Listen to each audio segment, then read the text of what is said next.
Hello guys, welcome back to my mini blog. তো আজকে আমি তোমাদের সাথে শেয়ার করব ব্যাঙ্গালোরের ভাসানটা ঠিক কীরকম হয়। এখানকার ভাসানের বেস্ট পার্ট হচ্ছে এই তাসাগুলো। এগুলো খুব সুন্দর করে এরা বাজায়। এগুলো শুনতেও খুব ভালো লাগে, ইভেন দেখতেও খুব ভালো লাগে। এটা আমার এখানে প্রথমবার ভাসান দেখা। আমি খুব এনজয় করেছি আর আমার খুব ভালো লেগেছে অনেক নতুন নতুন জিনিস দেখে। ভিডিওটা স্কিপ না করে পুরো ভিডিওটা দেখো আর আমাকে জানিও তোমাদের কেমন লাগলো। আশা করছি তোমাদের ভালো লাগবে।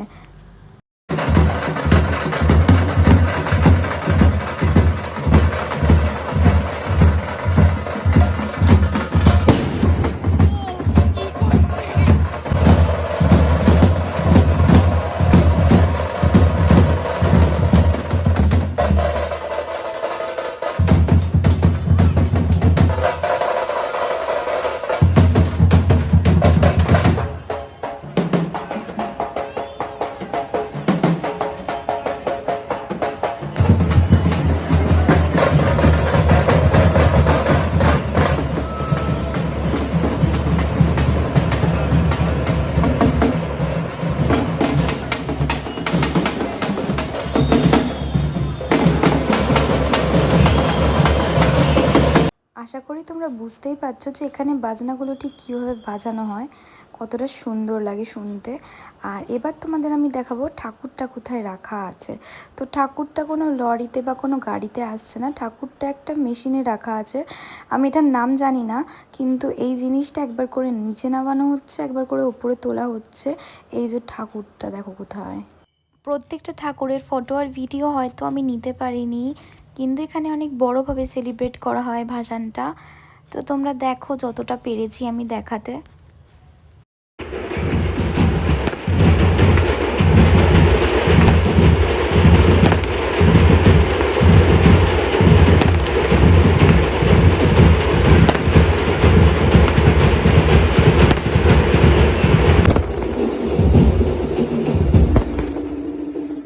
এই ঠাকুরটা ছিল ঠিক আমার বাড়ির পিছনে, খুব বড় ঠাকুর। আর এই পুজোটাতে অনেক সুন্দর একটা বাজনা ছিল, শোনো তোমরা এবার।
এবার হয়তো তোমরা বুঝতে পারবে যে কেন আমি এতবার করে এই বাজনাগুলো সুক্ষেত করছিলাম, যে এখানে এত সুন্দর বাজায়। তোমার শুনলে পুরোটা ভাল লাগবে। আমি ওই জন্যই পুরো ভিডিওটা রেখেছি। ভিডিওটা অনেকটাই বড় হয়ে গেছে যার কারণে, কিন্তু পুরো কনসেপ্টটাই বোঝানোর জন্য আমি পুরো ভিডিওটা রেখেছি, নাহলে তোমরা বুঝতে পারতে না। এখানে প্রথমে আগে একটা গান ধরে, সেই গানটাকে আস্তে আস্তে অ্যাগ্রেসিভভাবে বাজাতে শুরু করে, আর ওই জিনিসটাই শুনতে আর দেখতে খুব ভাল লাগে। একটা ভিডিওর মধ্যে সব কিছু দেখানোই সম্ভবই নয়, তাই আমি যতটুকু পেরেছি ততটুকু রাখার চেষ্টা করেছি আর দেখানোর চেষ্টা করেছি তোমাদের সবাইকে। তোমরা জানিও তোমাদের ভিডিওটা কেমন লাগলো।